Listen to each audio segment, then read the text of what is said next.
கர்த்தருக்கு ஸ்தோத்திரம் உண்டாவதாக.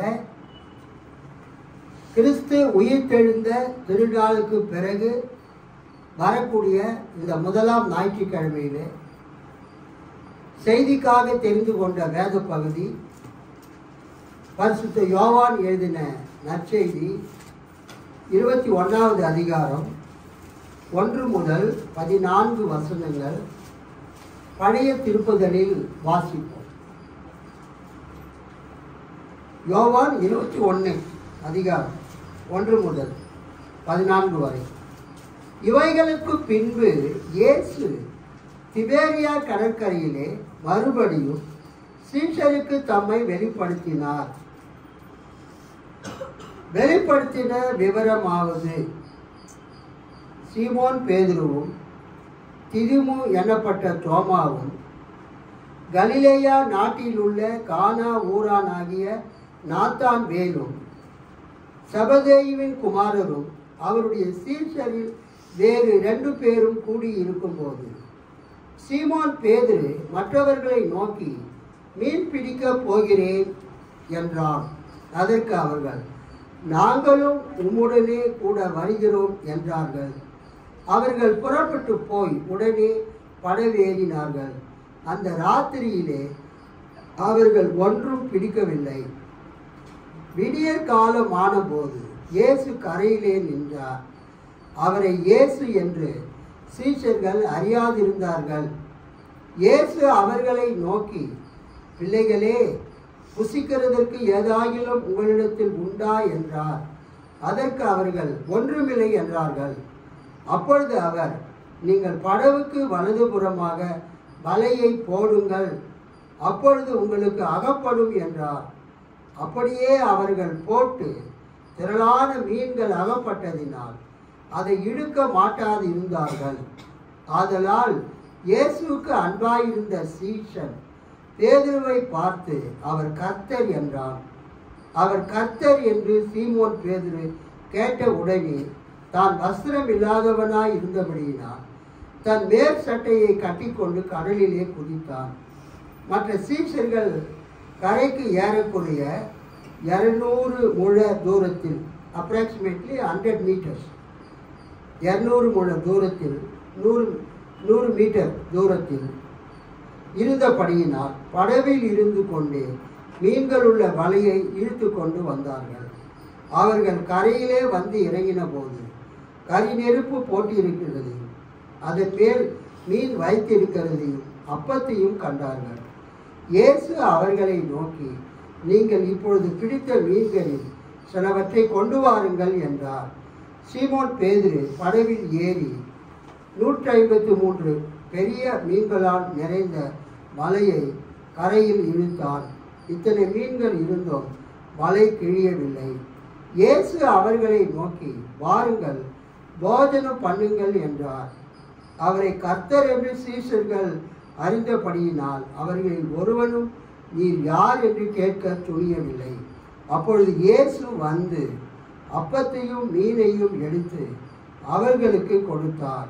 இயேசு மரித்தோரிலிருந்து எழுந்த பின்பு தம்முடைய சீஷருக்கு அருளின தரிசனங்களில் இது 3வது தரிசனம். அல்லேலூயா, அல்லேலூயா, அல்லேலூயா. கிறிஸ்து உயிர்த்தெழுந்த திருநாள் ஈஸ்டருக்கு பிறகு வரக்கூடிய இந்த முதலாம் ஞாயிற்றுக்கிழமையில் உயிர்த்தெழுந்த இயேசு கிறிஸ்து தன்னுடைய சீடர்களுக்கு ஏற்கனவே 2 முறை காட்சி அளித்து விட்டார். இப்பொழுது 3வது முறையாக அவர் காட்சி அளிக்கிறார். ஏற்கனவே 2 முறை அவர் காட்சி அளித்தது எருசலேமில். அல்லேலூயா. இப்பொழுது அவர் காட்சி அளிக்கிறது கலிலேயாவில், கலிலேயா கடற்கரையினுடைய மேற்கு பக்கத்தில் இருக்கிற திபேரியா கடற்கரை அருகிலே தனது சீடர்களுக்கு அவர் காட்சி அளித்தார். இயேசு தனது சீடர்களுக்கு அந்த 3வது முறையாக காட்சி அளித்த அந்த இடம் திபேரியா என்ற ஒரு நகரத்தில் இருக்கிறது. அந்த திபேரியாவிலே கிரேக்க வைதிக சபையினர் கிரேக்க பாரம்பரிய சபையினர், Greek Orthodox church, church of the 12 apostles, 12 அப்போஸ்தலர்களுடைய சபை என்கிற ஒரு அழகான சபையை அவர்கள் கட்டி வைத்திருக்கிறார்கள். காலையில் என்னுடைய ஃபேஸ்புக்கிலும் நம்முடைய குளோரியஸ் சர்ச் ஆஃப் காட் வாட்ஸ்அப்பிலும் அந்த அழகான அந்த ஆலயத்தின் படத்தை நான் போட்டிருக்கிறேன். சிறப்பாக இருக்கும். ரொம்ப ஆலயம் கட்டுவதிலே மிகவும் அழகான ஆலயங்களை கட்டுகிறவர்கள் கிரேக்க வைதிக திருச்சபையினர், கிரேக்க பாரம்பரிய சபையினர், கிரீக் ஆர்த்தடாக்ஸ் சர்ச். அந்த திபேரியாவில் இயேசு தன் சீடர்களுக்கு காட்சி அளித்த இடத்திலே அவர்கள், நான் ரூபன் பொண்ணேன், ஜல் ஜல் ஜல்னு, கர்த்தருக்கு ஸ்தோத்திரம், காட்சி அளித்த இடத்துல அவ்வளோ அழகான ஒரு சபையை கட்டி இருக்கிறார்கள். இஸ்ரேலுக்கு போகிறவங்க அதை பார்த்துட்டு வராங்க. கைத்தட்டி ஆண்டவரை மகிமைப்படுத்தலாமா? இந்த 21வது அதிகாரம் பிற்சேர்க்கை, யோவான் சுவிசேஷத்தினுடைய அப்பெண்டிக்ஸ், பிற்சேர்க்கை அல்லது அனுபந்தம். யோவான் முதல் 20 அதிகாரத்தை எழுதி முடித்து விட்டார். கடைசியா அந்த யோவான் சுவிசேஷத்தினுடைய எழுதப்பட்ட நோக்கத்தையும் 20வது அதிகாரம் 30-31 அவர் குறிப்பிடுகிறார். அதோடு அவர் முடிச்சிட்டார். ஆனால் யோவான் ஒரு விஷயத்தை அவர் குறிப்பிட அவர் மறந்து விட்டாரா, அவர் தவறி விட்டாரா தெரியவில்லை. நான் கூட ஒரு புக்கு எழுதினேன், இயேசு கிறிஸ்து யார் அப்படின்னு ஒரு புக்கு. அப்புறம் இயேசுவின் 7 வார்த்தைகள்னு ஒரு புக்கு எழுதினேன். சில காரியங்கள் விடப்பட்டு இருக்கிறது. அதை நான் என்ன பண்ணுவேன்னு பார்க்குறேன்னா, அடுத்த முறை அந்த புத்தகத்தை எழுதும்போது அவைகளை நான் என்ன பண்ணுவேன், சேர்ப்பேன். I will add some more pages to that original book. அது மாதிரி யோவான் அந்த சுவிசேஷத்தை எழுதின பிறகு அவர் தன் சீடர்களுக்கு அவர் பிரசங்கிக்கிறார். இயேசுவின் சீடனாகிய யோவான் எபேசு பட்டணத்தில் போய் அவர் தங்கி அங்கு ஊழியம் செய்தார். அங்கு அவர் சபையை அவர் கண்காணித்தார். யோவானோடு இயேசுனுடைய தாயார் மரியாளும் அந்த 7 பிசாசுகளை துரத்தி விடுதலை ஆக்கின அந்த மகதலேனா மரியாளும் அந்த சபை, அந்த எபேசு சபையில் அவங்க இருந்தாங்க. அப்போ யோவான் மரித்த பிறகு யோவானுடைய சீடர்கள் என்ன செய்கிறார்கள், இந்த யோவான் சுவிசேஷத்தை பப்ளிஷ் பண்ணுறாங்க, வெளியிடுறாங்க. ஒருவேளை யோவான் இருக்கும்போதே அவங்க வெளியிட்டு இருக்கலாம், அல்லது யோவான் மரித்த பிறகே வெளியிட்டு இருக்கலாம். அப்போ யோவான் மரித்த பிறகு அப்போஸ்தலனாகிய இயேசுவின் சீடராகிய யோவான் மரித்த பிறகு, கர்த்தருக்கு ஸ்தோத்திரம், அந்த யோவானுடைய சீடர்கள், யோவானுடைய சபையில் இருந்த மூப்பர்கள் எல்லாம் யோவான் தங்களுக்கு பிரசங்கித்த சொன்ன 2 காரியத்தை, என்ன காரியம்னா, இயேசு தன்னுடைய 7 சீடர்களுக்கு அவர் காட்சி அளிக்கிறார் 3வது முறையாக உயிர் தெழுந்த பிறகு. அது எங்கே காட்சி அளிக்கிறார்? கலிலேயாவில் உள்ள திபேரியா கடற்கரையில் காட்சி அளிக்கிறார். ஏற்கனவே 2 முறை இயேசு காட்சி அளித்தது எருசலேமில் காட்சி அளித்தார். எருசலேமிலிருந்து அந்த திபேரியாவுக்கு நடந்து போகிறதுக்கு 3 நாள் ஆகும். ஸோ இவங்க என்ன பண்ணுறாங்கன்னா, யோவான் எருசலேமில் சீடர்களுக்கு 2 தடவை இயேசு காட்சி அளித்ததை பற்றி யோவானே எழுதிட்டார். ஆனால் திபேரியா கடற்கரையில் அந்த சீடர்கள் 7 பேர் பேதுருவின் தலைமையில் மீன் பிடிக்க போகும்போது இரவு முழுவதும் அவங்க பிரயாசப்பட்டு ஒரு மீன் கூட பிடிக்கவே இல்லை.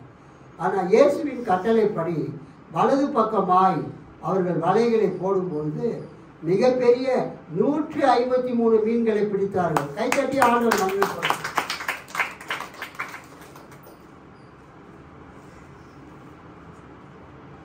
153 என்பது ஒரு மிக முக்கியமான ஒரு எண். என்னன்னா, அந்த காலத்தில் 153 வகையான மீன்கள் இருந்திருக்கிறது.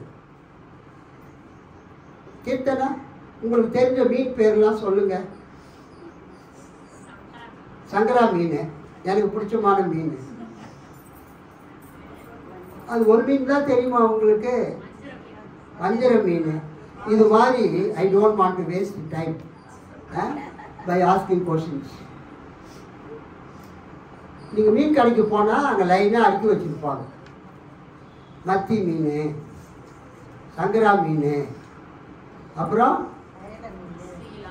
ஷீலா மீன், வவ்வால் மீன் ரொம்ப டேஸ்டாக இருக்கும், வாழை மீன், கெங்கா மீன், இது மாதிரி நிறைய மீன் வகைகள். இயேசு கிறிஸ்துவின் காலத்தில், எஸ்பெஷலி புதிய ஏற்பாட்டின் காலத்தில் 153 வகையான மீன்கள் அன்னைக்கு இருந்திருக்கு. எத்தனை வகையான மீன்கள்? ஆமாம், 153 வகையான மீன்கள் அந்த காலத்தில் இருந்து இருக்கிறது. எல்லா மீன்களையும் பிடிப்பதற்கு அடையாளமாக பேதுரு போட்ட வலையில் எத்தனை மீன்கள் மாட்டினது? 153 மீன்கள் மாட்டின. ஆக்சுவலாக அது எதுக்கு அடையாளம்னா, பேதுருவும் அவருடைய சீடர்களும் அவங்க இயேசு மரித்து உயிர்த்தெழுந்த பிறகு இயேசு நேரடியாக வந்து தங்களை வழிநடத்த வழி இல்லாததுனாலும், அவங்களுக்கு வருமானம் இல்லாததுனாலும், சாப்பிடுவதற்கு வருமானம் இல்லாததுனாலும் அவங்க என்ன பண்ணுறாங்க, தங்கள் பழைய தொழிலுக்கு போகிறாங்க. பழைய தொழிலே மீன் பிடிக்கிற தொழில். 3 வருஷம் இயேசு அவங்களுக்கு சாப்பாடு போட்டார், செலவுக்கு பணம்லாம் கொடுத்தாரு, ஒரு குறையும் இல்லாமல் இருந்தாங்க. இப்போ இயேசு சிலுவையில் அறையப்பட்டு மரித்து உயிர்த்து எழுந்தாலும் 24 hours அவங்க கூடவே இல்லை. அவர் வராரு, காட்சி அளிக்கிறார், 2 தடவை வந்து காட்சி அளித்து போய்விட்டார். ஸோ அவங்க எருசலேமில் இருந்து ஒரு 3 நாள் நடந்து கலிலேயாவுக்கு போய் அந்த திபேரியா கடற்கரை கிட்ட பேதுரு சொல்கிறாரு, நான் மீன் பிடிக்க போகிறேன். அவங்க சொல்கிறாங்க, இதர சீடர்கள் நாங்களும் வர்றோம். மொத்தம் 7 பேர் அவங்க போயிடுறாங்க மீன் பிடிக்கிறது. நைட் ஃபுல்லாக மீன் பிடிக்கிறாங்க, ஒரு மீன் கூட அறுபடவில்லை. அந்த ராத்திரியிலே அவர்கள் ஒன்றும் பிடிக்கவில்லை, ஒரு மீன் கூட அவங்களுக்கு பிடிக்கல. இதுதான் இந்த ஸ்டோரி. இதுக்கு முன்னால் அந்த திபேரியாவை பற்றி நான் சொல்ல விரும்புகிறேன். அந்த திபேரியா என்பது ஏரோது அந்திப்பா என்ற பெரிய ஏரோதினுடைய மகனால் கிபி 20வது வருஷம் ரோமாபுரியில் ரோம பேரரசராக இருந்த திபேரியு ராயன், திபேரியு சீசருக்கு நினைவாக அவரை கனப்படுத்தும்படியாக ஏரோது தன்னுடைய ஆட்சி பகுதியான கலிலேயா அந்த பெரேயா பகுதிக்கு தலைநகராக இந்த திபேரியா பட்டணத்தை கிபி 20வது வருஷத்தில் கட்டுறார். அவர் கட்டும் பொழுது அந்த இடம் வந்து எப்படி இருக்குதுன்னா, மரித்தோரை அடக்கம் பண்ணக்கூடிய ஒரு இடமாக இருந்தது. ஒரு கிரேவ்ஸ், நிறைய கல்லறைகள்லாம் அங்கே இருந்தது. கல்லறையில் போய் யாராவது வீடு கட்டி வசிப்பாங்களா? வசிக்க மாட்டாங்க. கல்லறை வந்து மரித்தோரை அடக்கம் பண்ணுற இடம். கல்லறை வந்து யூதர்களுக்கு ஒரு அன்ஹோலி பிளேஸ், பரிசுத்தமில்லாத ஒரு தீட்டான இடம். யூதர்கள் வந்து அந்த கல்லறையில் போய் வீடு கட்டி வசிப்பதையெல்லாம் அவங்க விரும்ப மாட்டாங்க. அதை அவங்க ஒரு அசுத்தமான இடமாக, பரிசுத்தம் இல்லாத இடமா நினைப்பாங்க. ஆனால் இந்த ஏரோது அந்திப்பா என்ன செய்கிறார், அந்த சீசர் திபேரியு ராயனுக்கு, திபேரியு சீசருக்கு நினைவாக அவரை மகிமைப்படுத்தும்படியாக தனக்கு தலைநகரமாக இந்த திபேரியா என்ற பட்டணத்தை கட்டுறார். இந்த திபேரியா என்ற பட்டணம் யோவான் 6 அதிகாரம் 23ஆம் வசனத்தில் வருது. படிங்க யாராவது வார்த்தை.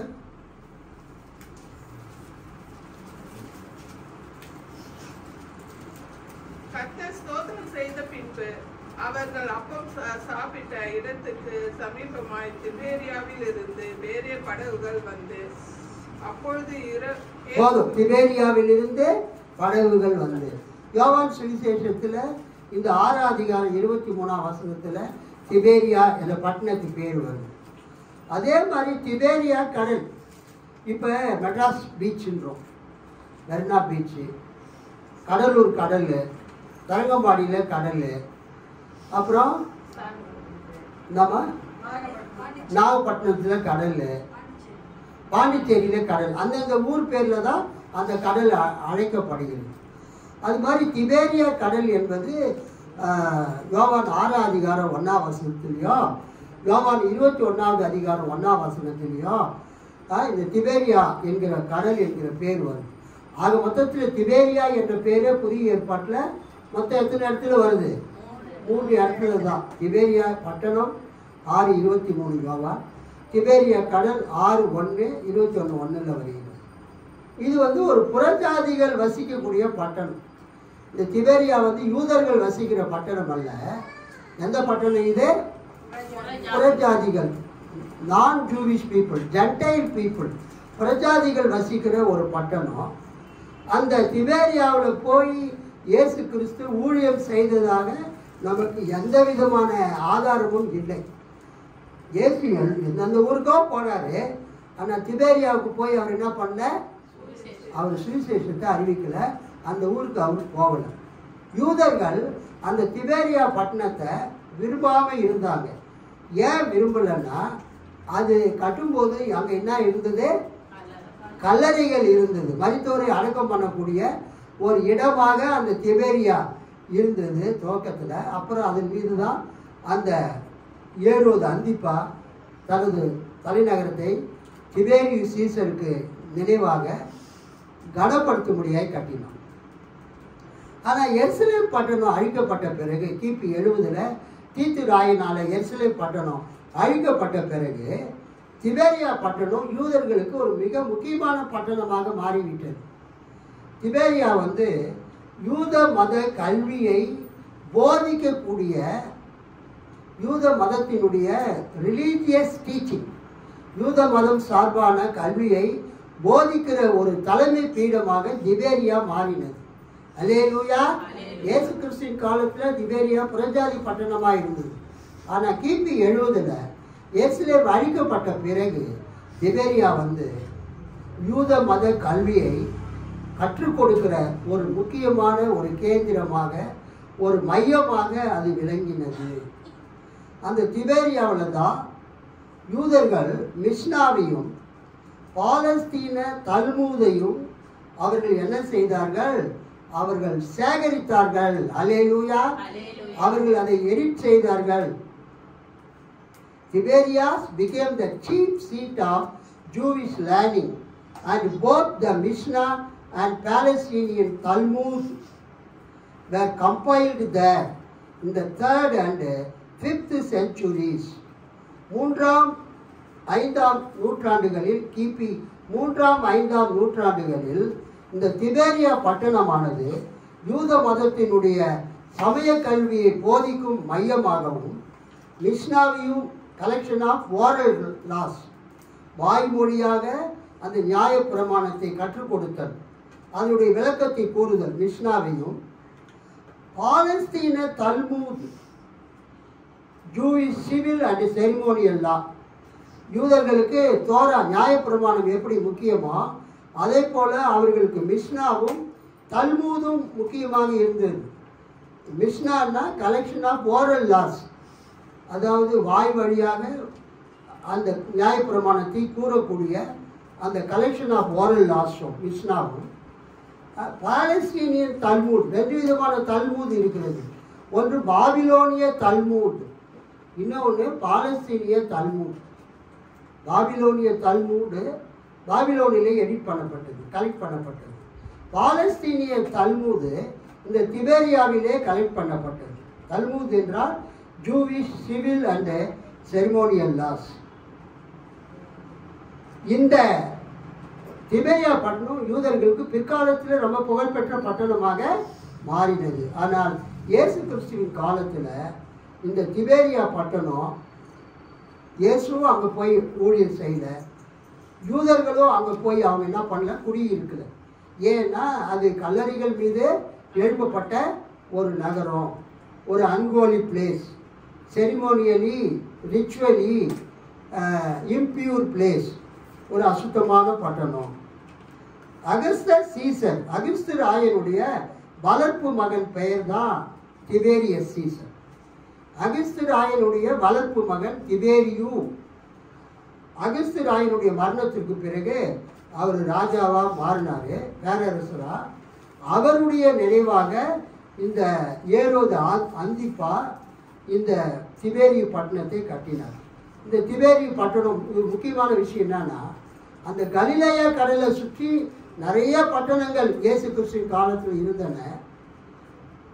அந்த பட்டணங்கள்ல இன்னைக்கும் எஞ்சி இருக்கிற ஒரு பட்டணம் எதுன்னா திபேரியு பட்டணம். ஒரு அல்லேலூயா சொல்லாமா? மற்ற பட்டணங்கள்லாம் அழிந்து விட்டது. கப்பர்நகூம், பெத்சாயிதா போன்ற பட்டணங்கள் எல்லாம் அழிந்து விட்டன. அந்த அழிவின் சின்னங்கள் தான் அந்த ஊர்ல இருக்குது. ஆனா இன்னைக்கும் அழியாம ஒரு சிறிய நகராக இருக்கக்கூடிய ஒரு நகர் எதுன்னா திபேரியா பட்டணம். இந்த திபேரியா பட்டணம் எங்க இருக்குதுன்னா கலிலேயா கடலுடைய மேற்கு பக்கத்துல இருக்குது, கடற்கரை ஓரமாக. இந்த கலிலேயா கடல் என்பது ஆக்சுவலாக ஒரு இன்லேண்டு லேக். இன்லேண்டு லேக் அப்படின்னா என்ன அர்த்தம்? ஒரு தேசத்தில் நாட்டுக்கு நடுவிலே இருக்கக்கூடிய ஒரு மிகப்பெரிய ஒரு ஏரி. இந்த கலிலேயா கடல் என்பது கடல் கிடையாது. ஆக்சுவலாக அது என்னதுங்க? ஒரு பெரிய ஏரி. புயல் ஏரி, சபரம்பாக்கம் ஏரி, அப்புறம் பூண்டி ஏரி, அப்புறம் அங்கே வந்து வீராணம் ஏரி, கடலூர் சிதம்பரம் பக்கத்தில் வீராணம் ஏரி. இது மாதிரி பெரிய பெரிய ஏரிகள் நம்ம பார்க்குறோமே, அது மாதிரி மிகப்பெரிய ஒரு ஏரி தான் இந்த கலிலேயா கடல். ஏரின்னா என்னன்னா அடுத்த கரை நமக்கு தெரியும், கடல் என்றால் அடுத்த கரை நமக்கு தெரியாது. இந்த கலிலேயா கடலையே கடல்னு சொல்கிறாங்கன்னா இதனுடைய நீளம் வடக்கு தெற்காக இதனுடைய நீளம் வந்து 21 கிலோமீட்டர். கலிலேயா கடலுடைய நீளம் எவ்வளவுங்க? ஆமாம், அது உயரம். வடக்கு தெற்காக நீளம் வந்து 21 கிலோமீட்டர் லெங்க்த்து. கலிலேயா கடலுடைய அகலம், அந்த பிராடு எவ்வளவுன்னு சொன்னால் அது வந்து 11 கிலோமீட்டர். ஸோ 21 கிலோமீட்டர் நீளமும் 11 கிலோமீட்டர் அகலமும் கொண்ட ஒரு நல்ல சுத்தமான தண்ணீர் நிற்கக்கூடிய ஒரு ஏரி தான் இந்த கலிலேயா கடல். கலிலேயா ஏரி.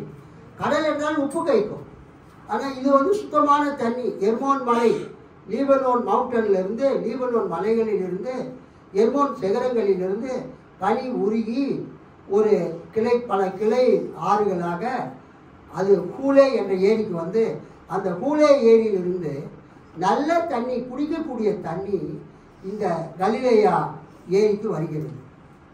அதன் பிறகு அந்த ஏரி நிரம்பி வழிந்து கீழே தெற்கு பக்கமாக அது யோர்தான் நதியாக அது பாய்ந்து சமக்கடலிலே போய் சேருகிறது.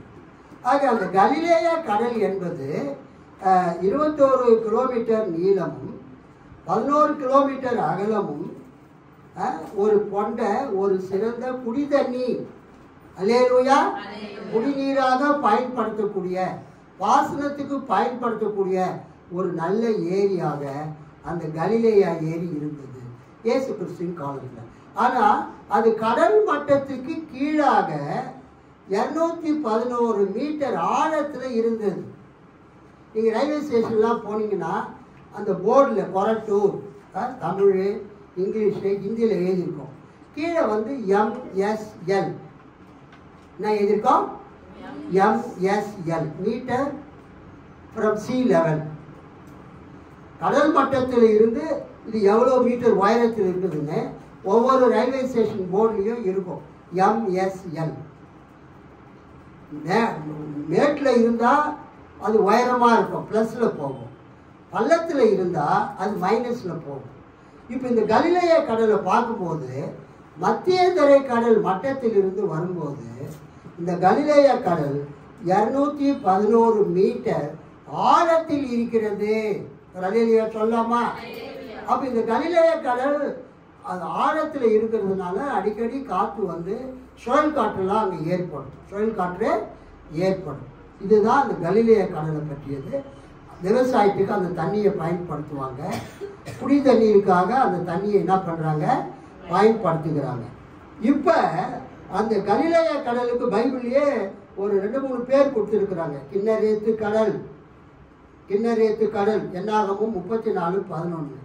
அப்புறம் கிண்ணரோத்து கடல், யோசுவா 12:3. அப்புறம் வந்து சி ஆஃப் திபேரியாஸ், கெனசரேத்து கடல் 3வது, கெனசரேத்து கடல் லூக்கா 5:11.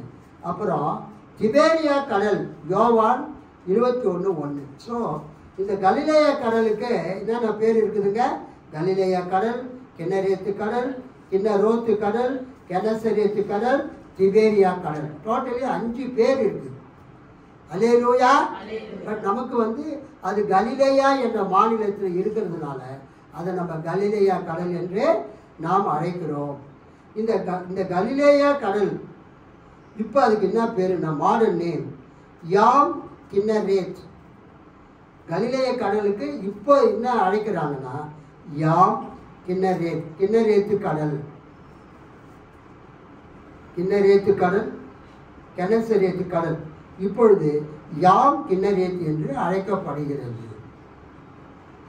இப்போ திபேரியாவை பற்றி நான் சொல்லிட்டேன். அடுத்தது கலிலேய கடலை பற்றி சொல்லிட்டேன். இயேசு கிறிஸ்து எருசலேமில் எத்தனை முறை சீடர்களுக்கு உயிர்த்தெழுந்த பிறகு காட்சியளித்தார்? 2 முறை காட்சியளித்தார். அது 20ஆம் அதிகாரத்தில் இருக்குது. அது ஒரிஜினலாக யோவான் எழுதுனது. ஆனால் யோவான் என்ன செய்கிறாரு? எருசலேமில் இயேசு காட்சி அளித்தது தான் நான் எழுதியிருக்கிறேன். ஆனால் நான் எழுதாதது ஒன்று இருக்குது. என்னன்னா கலிலேயாவில் அந்த அது என்ன ஊராது திபேரியாவில் 7 பேர் மீன் பிடிக்க போகும்போது இயேசு வந்து காட்சி அளித்தார். அது வந்து கலிலேயாவில் நடந்தது. எருசலேம் வந்து யூதேயாவில் நடந்தது. அது நான் எழுதலை அப்படின்னு சொல்லி யோவான் தன் சீடர்களுக்கு அவர் சொல்லியிருக்கிறார். அதன் பிறகு அந்த பேதுருவுக்கு என் ஆடுகளை மேய்ப்பாயாக, என் ஆடுகளை போஷிப்பாயாக அந்த ஒரு கட்டளையை பேதுருவுக்கு இயேசு கொடுக்கிறார். அது ரெண்டுத்தையுமே 21ஆம் அதிகாரத்தில் யோவான் மரித்த பிறகு அவருடைய சீடர்கள் என்ன பண்ணுறாங்க?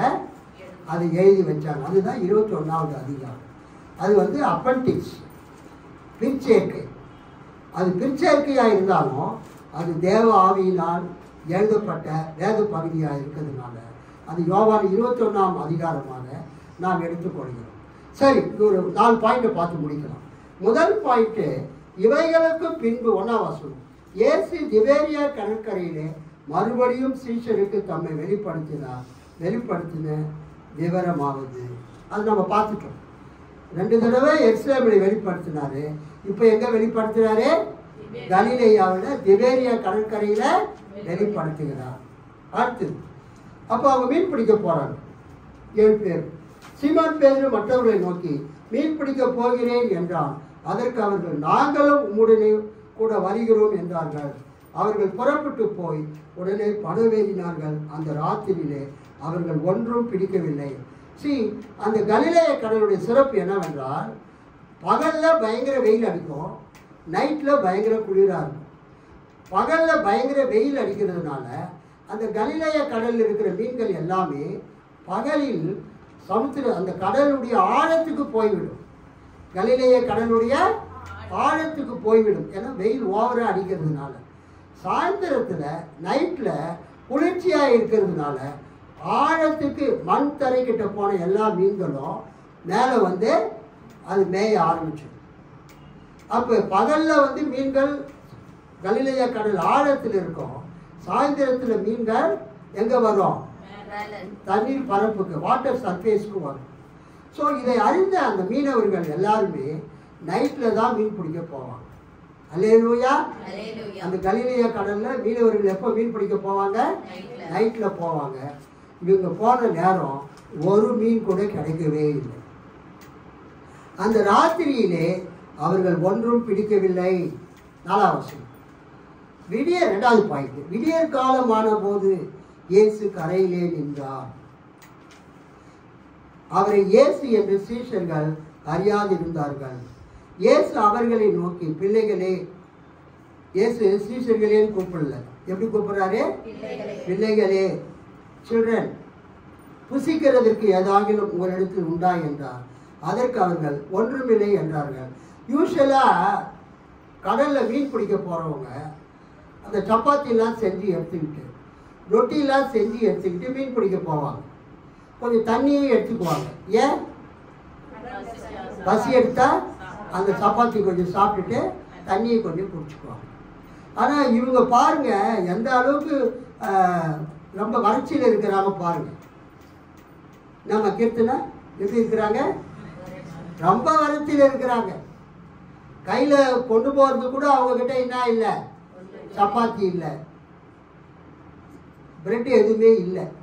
ஸோ போயிட்டாங்க.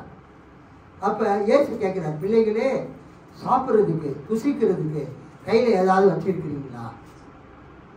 நைட் ஃபுல்லாக மீன் பிடிக்கிறீங்களே, உங்களுக்கு பசி எடுக்குமே, ஏதாவது இருக்குதான்னு கேட்குறாரு. இயேசு எப்பொழுதுமே தமது பிள்ளைகள் மீது கரிசனை உடையவராய் இருக்கிறார்.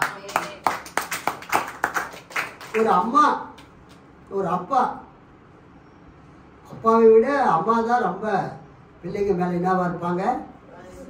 அதை நான் பார்க்குறேன். எங்கள் கேத்ரின் அந்த குழந்தை வில்லியம் சீமோரை வளர்க்குறது தான் நான் பார்க்குறேன். அவன் கத்துனா ஏமா கத்துறாவன்னு கேட்பேன். அப்பா அவனுக்கு பசிக்குதுப்பா. புரியுது அவங்களுக்கு? அவன் சும்மா கத்துவான், எது கத்துறானே தெரியாது. எங்கள் கேத்ரினை கேட்டால் தான் கரெக்டாக சொல்லும். பசி எடுக்குது கத்துறான், அது சும்மா கத்துறான், சத்தம் போடுறான். ஏசு கேட்குறாரு, புசிக்கிறதுக்கு என்ன? எங்ககிட்ட எதுவுமே இல்லை. தட் மீன்ஸ் அவங்க அந்த அளவுக்கு ரொம்ப வறட்சியில் இருக்கிறாங்க. சாப்பிட்றதுக்கு எதுவுமே அவங்க கிட்ட இல்லை.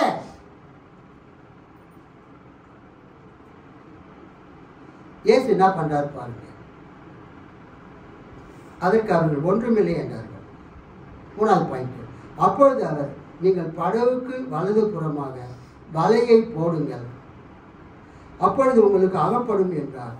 அப்படியே அவர்கள் போட்டு திரளான மீன்கள் அகப்பட்டதனால் அதை இழுக்க மாட்டாதிருந்தார்கள். திரளான மீன்கள் அகப்பட்டதுதான் அதை இழுக்க மாட்டாதிருந்தார்கள். இங்க நம்ம என்ன பார்க்கிறோன்னா, நம்ம கொரட்டூர் ஏரி இருக்குது. கொரட்டூர் ஏரிக்கரை. கொரட்டூர் ஏரி இப்போ ரொம்ப வறண்டு போயிடுச்சு. ஒரு காலத்தில் நான் சென்னைக்கு வந்த புதுசில் கொரட்டூர் ஏரி ஃபுல்லாக தண்ணி நிற்கும். என்னம்மா வீலா சிஸ்டர் கரெக்டாக நான் சொல்கிறது? நூச்சலம்மா கரெக்டாக? நூச்சலம்மா வீட்டுக்காரர் ஏகே தங்கச்சி ஐயாவுக்கு கொரட்டூர் ஏரியில் தான் ஞானஸ்தானம் கொடுத்தோம். அந்த சேத்தாமன் கோயிலுக்கு பேக் சைடு ஃபுல்லாக தண்ணி நிற்கும். கட்டுமரத்தில் போயிட்டு ஜனங்க மீன் பிடிப்பாங்க. எங்கே அந்த பற்றவாக்கு கேட் இருக்குது இல்லையா, கருக்குக்கு போகிற கேட்டு, அது வரைக்கும் கொரட்டூர் ஏரி தண்ணி நிற்கும். அந்த மாதனாங்குப்பத்தில் வந்து அந்த மதகு இருக்கும், தண்ணி போகிறது வழிஞ்சு. கொரட்டூரில் வந்து கொரட்டூர் ஏரியில் ஃபுல் தண்ணி இருக்கும். கரையில் நின்றுக்கிட்டே மீன் பிடிக்கிறவங்கள நம்ம பார்க்கலாம். ஒரு பெரிய கட்டு மரத்தில் 2 பேர் 3 பேர் போயிட்டு வலையை போட்டு மீன் பிடிப்பாங்க. அதை தான் நீங்கள் கற்பனை பண்ணி பார்க்கணும். இயேசு கிறிஸ்து திபேரியா கரையில் நிற்கிறார். அல்லேலூயா. இயேசு நிற்கிற இடம் மேடு, அவங்க மீன் பிடிக்கிற இடம் பள்ளம். கடல் வந்து பள்ளமானது. இயேசு கிறிஸ்து இப்போ கரையில் நிற்கிறார், மேட்டில் நிற்கிறார். அப்போ ஒரு மேட்டில் நிற்கும்போது அந்த படகுக்கு வலது பக்கமோ இடது பக்கமோ மீன் இருக்குதா இல்லையான்னு அவர் கண்ணுக்கே தெரியும். கிட்டத்தட்ட 100 மீட்டர் 100 மீட்டர்ஸ். நம்ம தமிழ் பைபிளில் எத்தனை 200 முழ தூரம் 8ஆம் வசனம். மற்ற சீஷர்கள் கரைக்கு ஏறக்குறைய 200 முழ தூரத்தில் இருந்தபடியினால் திருவிழிய பொதுமொழி பெயர்ப்பில் பார்த்தீங்கன்னா 100 மீட்டர் தூரம் போட்டிருக்கும், 100 மீட்டர்ஸ். அப்போ இயேசு அந்த கலிலேயா கரையினுடைய மேட்டில் நிற்கிறாரு. 100 மீட்டர் தூரத்தில் படகு நிற்குது. அப்போ 2 பக்கமும் பார்க்குறாரு. வலது பக்கமாக நிறைய மீன்கள் போகிறது வர்றதை இயேசு பார்க்குறாரு. அல்லேலூயா. இயேசுடைய கண்ணுக்கு தெரியுது. சாதாரணமாகவே அந்த மீன்கள் போகிறது வர்றது தான் இயேசு பார்க்குறாரு. உடனே சொல்கிறாரு, பிள்ளைகளே உங்கள் வலைகளை எந்த பக்கம் போடுங்க? வலது புறமாக போடுங்கள். இயேசு சூப்பர் நேச்சுரலாக அதை பார்த்து இயற்கைக்கு அப்பாற்பட்ட முறையில் பார்த்து அவர் வலது பக்கமாக போட சொன்னாரா? அது இயற்கையிலேயே அதை அந்த மீன்கள் போகிறது வர்றதை பார்த்துட்டு வலது பக்கமாக போட சொன்னாரா? நமக்கு தெரியும். 2 பேரும் வாய்ப்பு இருக்குது. சூப்பர் நேச்சுரல் இயற்கைக்கு அப்பாற்பட்ட அந்த அறிந்து கொள்ளக்கூடிய ஆற்றலால் வலது பக்கமாக போடுங்கன்னு சொல்லியிருக்கலாம். அல்லது தன்னுடைய கண்ணால் அந்த மீன்கள் போகிற வர அந்த காட்சியை பார்த்து அவர் வலது பக்கமாக போட சொல்லியிருக்கிறார். வலதுபுறமாய் போடுங்கள், அப்போது உங்களுக்கு அகப்படும் சொல்கிறார். உடனே அவங்க என்ன பண்ணாங்க? அப்பொழுது உங்களுக்கு அகப்படும் என்றார். அப்படியே அவர்கள் போட்டு திரளான மீன்கள் அகப்பட்டதனால் அதை இழுக்க மாட்டாதிருந்தார்கள். அதை இழுக்க அவங்களால் கூடவில்லை. கைத்தட்டை யார் அவரை மகிமைப்படுத்தும்? எவ்வளவு மீன் கிடைச்சதுங்க? திரளான மீன்கள். அங்க பாருங்க அந்த வசனத்தை, 6ஆம் வசனம். அப்படியே அவர்கள் போட்டு திரளான மீன்கள் அகப்பட்டதினால் அதை இழுக்க முடியாமல் கஷ்டப்பட்டாங்க. அல்லேலூயா. சாதாரண மீன் கிடைச்சிருந்தா அவங்க இழுத்து இருப்பாங்க.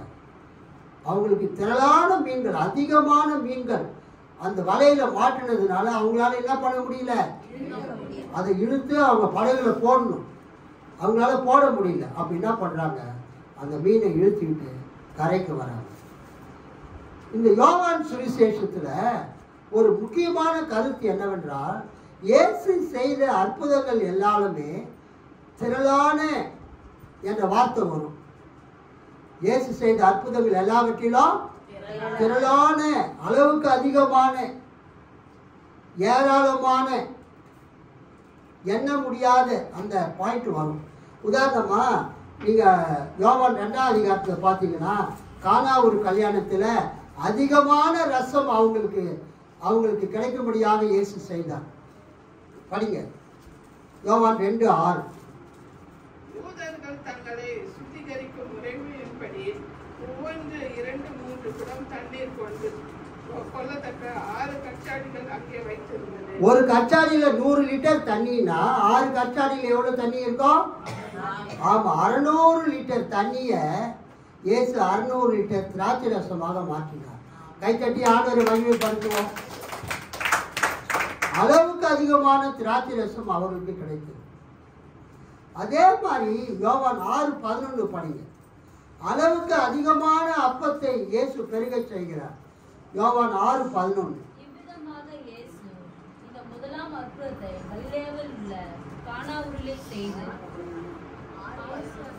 6:11. இயேசு அந்த அப்பங்களை எடுத்து ஸ்தோத்திரம் பண்ணி சீஷர்கள் இடத்தில் கொடுத்தார். சீஷர்கள் பந்தியில் இருந்தவர்களுக்கு கொடுத்தார்கள். அப்படியே மீன்களையும் அவர் எடுத்து அவர்களுக்கு வேண்டிய மட்டும் கொடுத்தார். அவர்கள் திருப்தி அடைந்த பின்பு அவர் தம்முடைய சீஷர்களை நோக்கி, ஒன்றும் சேதமாய் போகாதபடிக்கு மீதியான துணிகைகளை சேர்த்து வையுங்கள் என்றார். அந்தபடியே அவர்கள் சேர்த்து வார்கோதுமைய அப்பங்கள் 5 அவர்கள் சாப்பிட்டு மீதமான துணிக்கைகளிலே 12 கூடைகளை நிரப்பினார்கள். அதிகமான, அளவுக்கு அதிகமான அப்பம், 12 கூடை அப்பம் மீறுகிறது. 5 அப்பம் 2 மீனை கொண்டு 5000 பேரை, ஏறத்தாழ 25,000 பேரை போஷித்த பிறகு எவ்வளவு கூடை அப்பங்கள் மீறுகிறது? 12 கூடை மீறுது. அளவுக்கு அதிகமான அப்பம். 3வது 4ஆம் அதிகாரம் 14ஆம் வசனம். அளவுக்கு அதிகமான வாழ்வு தரும் தண்ணீர், ஜீவ தண்ணீர். நான் கொடுக்கும் தண்ணீரை குடிக்கிறவனுக்கோ காலம் தாகம் உண்டாகாது. நான் அவனுக்கு கொடுக்கும் தண்ணீர் அவனுக்குள்ளே நித்திய ஜீவ காலமாய் ஊறுகிற ஊற்றாயிருக்கும். நித்திய ஜீவ காலமாய் ஊறுகிற ஊற்றாயிருக்கும். அளவுக்கு அதிகமான வாழ்வு தரக்கூடிய, அளவுக்கு அதிகமான ஜீவன் தரக்கூடிய தண்ணீரை இயேசு தருகிறார். இயேசு கொடுக்குற தண்ணீரை குடிச்சிட்டா திரும்ப தாகம் வராது. அவருடைய ஜீவகாலம் முழுவதும் அந்த தண்ணீர் அவனுக்குள்ள ஊறிக்கொண்டே இருக்கும். அளவுக்கு அதிகமான தண்ணீர். 37ஆம் வசனம், அதே அதிகாரம் 4:37.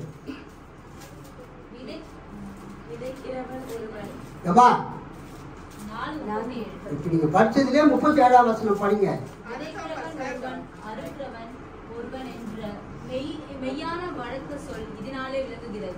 சரி, ஓகே. அளவுக்கு அதிகமான வாழ்வு தரும் தண்ணீர். ஆக்சுவலா அது 7:37 இருக்கணும். யோவான் 7 37 படிங்க. பண்டிகையின் கடைசி நாளாகிய பிரதான நாளிலே இயேசு நின்று சத்தமிட்டு, ஒருவன் தாகமாயிருந்தால் என்னிடத்தில் வந்து பானம் பண்ண கடவன். வேதவாக்கியம் சொல்லுகிறபடி என்னிடத்தில் விசுவாசிக்கிறவன் எவனோ அவன் உள்ளத்திலிருந்து ஜீவ தண்ணீர் உள்ள நதிகள் ஓடும் என்றார். அல்லேலூயா. இயேசுவை விசுவாசிக்கிறவன் உள்ளத்திலிருந்து ஜீவ தண்ணீர் உள்ள நதிகள் ஓடும். Rivers of living water. நதி எப்படி ஆற்றுல கரை புரண்டு ஓடுதோ, இயேசு விசுவாசிக்கிறவன் இருதயத்திலிருந்து ஜீவ தண்ணீர் உள்ள நதிகள் கரை புரண்டு ஓடும். அல்லேலூயா, அல்லேலூயா. அளவுக்கு அதிகமான ஜீவ தண்ணீர். அதுக்கு அடுத்தது யோவான் 10:10 படி. திருடன் திருடவும் கொல்லவும் அழிக்கவும் வருகிறார் என்று வேறொன்றுக்கும் வரான். நானும் அவைகளுக்கு ஜீவன் உண்டாயிருக்கவும் அது அதெல்லாம் இங்கிலீஷ் மீடியம் பண்ற வேலை. எல்கேஜி யூகேஜிலேருந்து மம்மி டேடின்னு பேச ஆரம்பிச்சு தாய்மொழியை போய் கொலை பண்ணிட்டு இருக்கிறீங்க, கொல்றீங்க. வேற ஒருத்தர் படிங்க பாருங்க. அவங்க மலையாளி எவ்வளவு அழகா தெளிவா படிக்கிறாங்க பாருங்க. திருடன் திருடவும் கொல்லவும் அழிக்கவும் வருகிறானே என்று வேறு ஒன்றுக்கும் வரான். நானோ அவைகளுக்கு ஜீவன் உண்டாயிருக்கவும் அந்த ஜீவன் பரிபூர்ணப்படவும் வந்தேன். கைத்தட்டி ஆண்டவர் மகிமைப்படுத்துங்க. திருடுவதற்கும் கொல்வதற்கும் அழிப்பதற்கும் அன்றி திருட வேறு எதற்கும் வருவதில்லை. ஆனால் நான் ஆடுகள் வாழ்வை பெரும் பொருட்டு அதுவும் நிறைவாக பெரும் பொருட்டு வந்துள்ளேன். அல்லேலூயா. ஆடுகளுக்கு, தட் மீன்ஸ் மக்களுக்கு இயேசு எப்படிப்பட்ட வாழ்வை கொடுக்க வந்தார்? ஒரு நிறைவான வாழ்வை. ஆடுகள் வாழ்வை பெரும் பொருட்டு, மக்கள் வாழ்வை பெரும் பொருட்டு அதுவும் நிறைவாக பெரும் பொருட்டு வந்துள்ளேன். அல்லேலூயா சொல்லாமா? ரொம்ப முக்கியமான வசனம். இயேசு எதற்காக இந்த பூமிக்கு வந்தார் என்றால் மக்கள் நிறைவான வாழ்வை பெறும்படியாக வந்தார். Jesus came to give abundant life. Jesus came to give full life. Jesus came to give holistic life to the people. இயேசு எதற்காக பூமிக்கு வந்தார்? மக்களுக்கு abundant life, பரிபூர்ணமான வாழ்க்கையை கொடுக்க வந்தார். Jesus came to give full life, நிறைவான வாழ்வை கொடுக்கும்படியாக வந்தார். Jesus came to give holistic life. ஒரு மனிதனுக்கு வாழ்க்கைக்கு தேவையான அனைத்தையுமே, ஆவி ஆத்மா சரீரத்துக்கு தேவையான அனைத்தையுமே கொடுக்கும்படியாக இயேசு வந்தார். முக்கியமான வசனம். ஸோ யோவான் சுவிசேஷத்தில் இயேசு ஏதோ ஒரு கொஞ்ச நெஞ்சமாய் கொடுக்கறதுக்காக வரவில்லை. இயேசு கொடுக்கிற ஆசீர்வாதம் அபரிமிதமான ஆசீர்வாதம், மீறக்கூடிய ஆசீர்வாதம். என் மகனுடைய கல்யாணத்தில் 1500 பேருக்கு மட்டன் பிரியாணி பண்ணோம். எத்தனை பேருக்கு? 100 பேருக்கு வெஜிடேரியன் சாப்பாடு பண்ணோம். என்னுடைய மகள் கேத்ரினுடைய ரிசப்ஷனுக்கு நாங்கள் சாப்பாடு பண்ணோம். அப்பயும் மட்டன் பிரியாணி தான் போட்டோம். அப்போ என்ன ஆச்சுன்னா, அந்த ஊருக்காரங்க நிறைய பேர் சொல்லாமல் கொள்ளாமல் வந்து அதெல்லாம் சாப்பிட்டதுனால அந்த ரிசப்ஷனுக்கு வந்தவங்களுக்கு என்ன கிடைக்கல? சாப்பாடு கிடைக்கல, பிரியாணி கிடைக்கல. அதனால இப்போ நான் சொன்னேன், பிரதர் சாப்பாடு மீந்து போனாலும் பரவாயில்லை, சாப்பாடு எங்களுக்கு கிடைக்கலன்னு யாரும் சொல்லக்கூடாது, பத்தலைன்னு சொல்லக்கூடாது அப்படின்னு சொல்லிட்டு ஃபுல்லாகவே பண்ணுங்க, நல்ல சுவையாக பண்ணுங்க அப்படின்னு சொன்னோம். அதே மாதிரி அவர் சிறப்பாக பண்ணார். ஆனால் என்ன விஷயம்னா, என்னுடைய நண்பர்கள் எஸ்பெஷலி ரெவரண்டுங்க, பாஸ்டர்ஸுங்க, பைபிள் காலேஜ் ஸ்டூடெண்ட்ஸுங்க, அவங்க என்ன நினச்சாங்களோ தெரியல, நிறைய பேர் வரவே இல்லை. எனக்கு வந்து இப்படி என்னால் நிற்க முடியல. இப்போ பயங்கர கால் வலி, என்னுடைய உடல்நிலை சரியில்லாததுனால என்னால் நேராக போய் நிறைய பேருக்கு பத்திரிக்கை கொடுக்க முடியவில்லை. ஆக்சுவலாக அந்த சுகராலேயோ என்னவோ தெரியல, கால் வந்து ரொம்ப வீங்கிடுச்சு. ஒரு மணி நேரம் கூட என்னால் நிற்க முடியல. ஸோ நான் போயிட்டு ஒரு கார்லேயோ ஒரு ஆட்டோவிலையோ போயிட்டு அப்படியே 2-3 நாள் நாங்கள் கார் வச்சுலாம் பத்திரிக்கை கொடுத்தோம். ஒரு நாளைக்கே 2000 ரூபாய் 3000 ரூபாய் செலவாகுது. ஒரு 5 பேருக்கு 10 பேருக்கு பத்திரிக்கை கொடுக்குறது. எப்படி பத்திரிக்கை கொடுக்குறதுன்ட்டு எல்லாருக்குமே நான் வாட்ஸ்அப்பில் தான் அனுப்பிச்சேன். ஆனால் நம்முடைய நண்பர்கள் என்ன நினச்சிட்டாங்க, மகனுடைய கல்யாணத்துக்கு பத்திரிக்கை இவர் வந்து நேராக வந்து கொடுக்கல, நேராக வந்து கொடுக்காததுனால இவர் கல்யாணத்துக்கு நம்ம என்ன பண்ணக்கூடாது, போகக்கூடாது, மரியாதை குறைவா நமக்கு வாட்ஸ்அப்பில் அனுப்பிச்சிட்டாருன்ட்டு நிறைய பேர் வரவே இல்லை. ரொம்ப வருத்தம் எனக்கு. எஸ்பெஷலி கொரட்டூரில் இருக்கக்கூடிய எனக்கு ரொம்ப வேண்டியப்பட்ட ஆட்களே வரல. நான் வராதவங்களை வந்து ஏன் வரலன்னு நான் கேட்க மாட்டேன். உங்களுக்கு அழைப்பு கொடுக்கப்பட்டது, அது ஃபோனில் சொன்னா என்ன, பத்திரிக்கை அனுப்பிச்சா என்ன, போஸ்டல் அனுப்பிச்சா என்ன, குரியரில் அனுப்பிச்சா என்ன, நேராக வந்தால் கொடுத்தா என்ன, என் மேலே உங்களுக்கு அன்பு மரியாதை இருந்திருந்தா ஜஸ்ட்டு ஃபோன் பண்ணால் கூட போதும், நீங்கள் வரணும். நீங்கள் அதுதான் என் மேலே நீங்கள் வைத்திருக்கிற அன்பு. அல்லேலூயா. ஸோ உண்மையாக அதுதான் காரணமே. நிறைய பேர் வரவே இல்லை. என்ன ஏன் வரலன்னா, நேராக வந்து பத்திரிக்கை கொடுக்கல அப்படின்னு நான் நினைக்கிறேன். ஒருவேளை அதனால தான் அவங்க வராமல் இருப்பாங்களோ. ரெண்டாவது, அந்த மாதவரத்தில் இருக்கக்கூடிய அந்த உஷோதயா கார்டன் நிறைய பேருக்கு தெரியாது, ரூட் தெரியாது. ஸோ அதனால் நாங்கள் வரலன்னு கூட ஒரு சிலர் சொல்லலாம். எப்படியோ வாட் எவர் இட் இஸ். நான் சொல்ல வந்த குறிப்பு என்னவென்றால், கேத்ரினுக்கு அந்த ரிசப்ஷனுக்கு நிறைய பேருக்கு மட்டன் பிரியாணி ஆகிவிட்டது. அதனால நாங்கள் சிக்கன் பிரியாணி ஆர்டர் பண்ணி அந்த அண்டாவை வரவழைச்சு அப்புறம் அவங்களுக்கு சாப்பாடு பண்ணோம். இந்த தடவை வந்து நான் சொன்ன கிங்ஸ்லி பிரதருக்கு அந்த பிரியாணி 10 என்ற பேச்சே வரக்கூடாது. அது மீந்து போனால் கூட பரவாயில்லை, எல்லாரும் திருப்தியாக சாப்பிட்டுட்டு போகணும். 2 அண்டா மட்டன் பிரியாணி மீந்துருச்சு. கிட்டத்தட்ட ஒரு 400 பேர் சாப்பிட வேண்டிய பிரியாணி என்னவாயிடுச்சு, மீந்து விட்டது. யோசித்து பாருங்க. அது மிகப்பெரிய ஒரு நஷ்டம்தான் எனக்கு. பட் இருந்தாலும் நான் அதை பற்றி கவலைப்படல. சரி, ஜனங்க வந்தால் சாப்பிட்டுட்டு இருப்பாங்க, ஜனங்க வரல. நம்ம நேராக போய் கொடுக்காததுனால ஜனங்க கோபித்து கொண்டு என்ன பண்ணல, வரவில்லை. சரி பரவாயில்ல போகும். என்னுடைய நிலைமை அவங்களுக்கு தெரியல. எனக்கு உடம்பு முடியல, உடம்பு சரியில்லை. என்னால் பாருங்கள், இப்போ நான் நின்றுட்டு இருக்கிறேன், கால் வீங்கிடுச்சு. நான் அதனால தான் உட்காந்த உடனே அவன் பேர் என்னப்பா இளம் சொல்லி நான் கூப்பிட்டு, எப்பா என் காலை கொஞ்சம் பிடிச்சி விடுன்னு சொல்லுது. எனக்கு தொடர்ந்து வந்து இந்த சுகர் அதிகமானதுனால டாக்டர்கிட்ட போனோம். நேற்று நானும் என்னுடைய மகள் எமியும் டாக்டர் வந்து நேற்று வரேன்னு சொல்லிட்டு வரல. இன்றைக்கி ஞாயிற்றுக்கிழமை லீவு. நாளைக்கு தான் போய் டாக்டர்கிட்ட போய் ட்ரீட்மெண்ட் எடுக்கணும். ஸோ யோவான் சுவிசேஷத்தில் திரளான மீன்களை அவங்க பிடிக்கிறாங்க, அளவுக்கு அதிகமான மீன்களை அவங்க பிடிக்கிறாங்க. அல்லேலூயா. அதுக்கு காரணம் என்னன்னா, யோவான் சுவிசேஷம் முழுவதுமே இயேசு செய்த அற்புதங்கள் அளவுக்கு அதிகமாக அவர் கொடுக்கிறார். கை தட்டி ஆண்டவரை மகிமைப்படுத்தும்.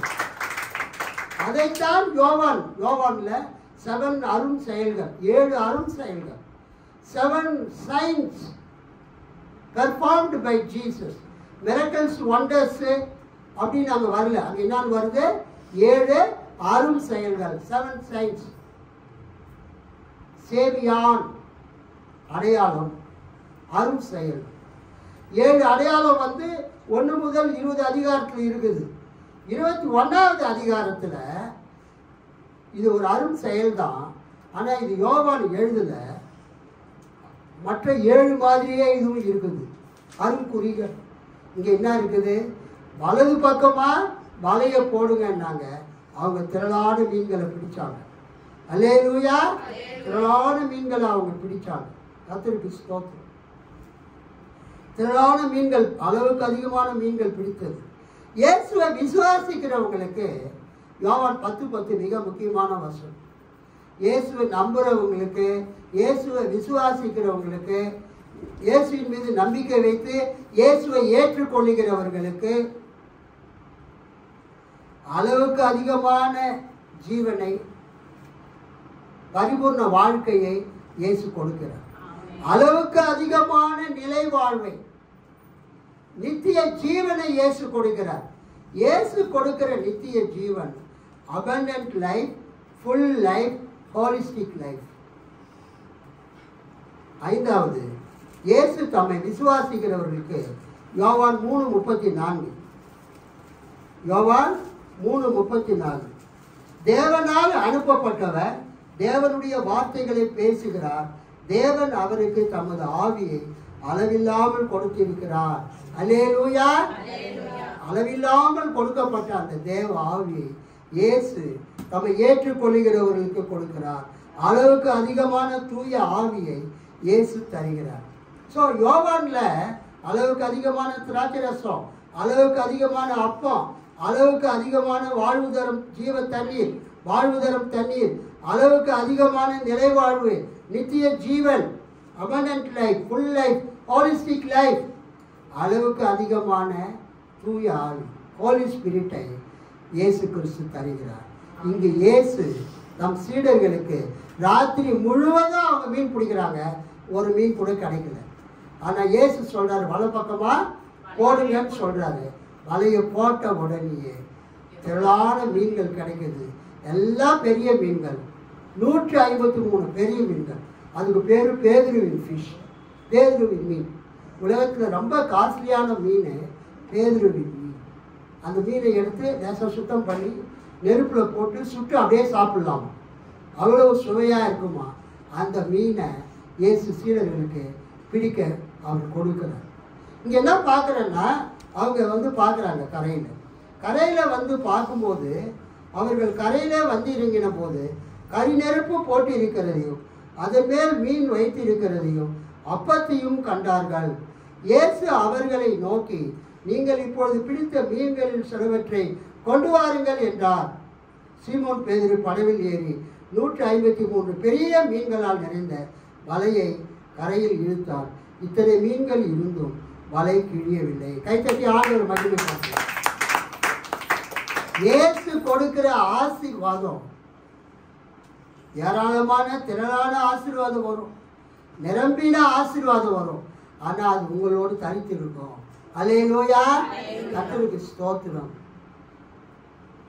இந்த அற்புதத்தை பார்த்த உடனே யோவான் சீமோன் பேதுருவிட்ட சொல்றான், கரையில் நிற்கிறது யார் தெரியுங்களா? கர்த்தர். கர்த்தர் மட்டும்தான் இப்படிப்பட்ட அற்புதத்தை செய்ய முடியும். அதனால கர்த்தர் சொன்ன வார்த்தை நிறைவேறும். இயேசு சொன்ன வார்த்தை நிறைவேறும். கர்த்தரால் உரைக்கப்பட்ட வார்த்தை நிறைவேறும். அதை நீங்க விசுவாசி. கர்த்தர் செய்யக்கூடிய காரியம் கொஞ்சம்லாம் அவர் பண்ண மாட்டாரு, திரளாக அநேக ஆசீர்வாதத்தை அவர் கொடுப்பார்.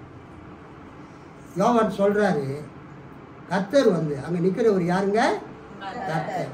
அவங்க வந்த பிறகு பார்க்குறாங்க, கரி நெருப்பு போடப்பட்டு இருக்கிறதையும் அதன் மீது மீன் வைக்கப்பட்டிருக்கிறதையும் பக்கத்தில் அப்பம் வைக்கப்பட்டிருக்கிறதையும் அவர்கள் பார்க்கிறார்கள். இயேசு நீங்கள் பிடித்த மீன்களை கொண்டு வாருங்கள் என்று சொல்லுகிறார். அவங்க கொண்டு வந்த பிறகு என்ன நடக்கிறது? கொண்டு வர சொல்லுகிறார். அவங்க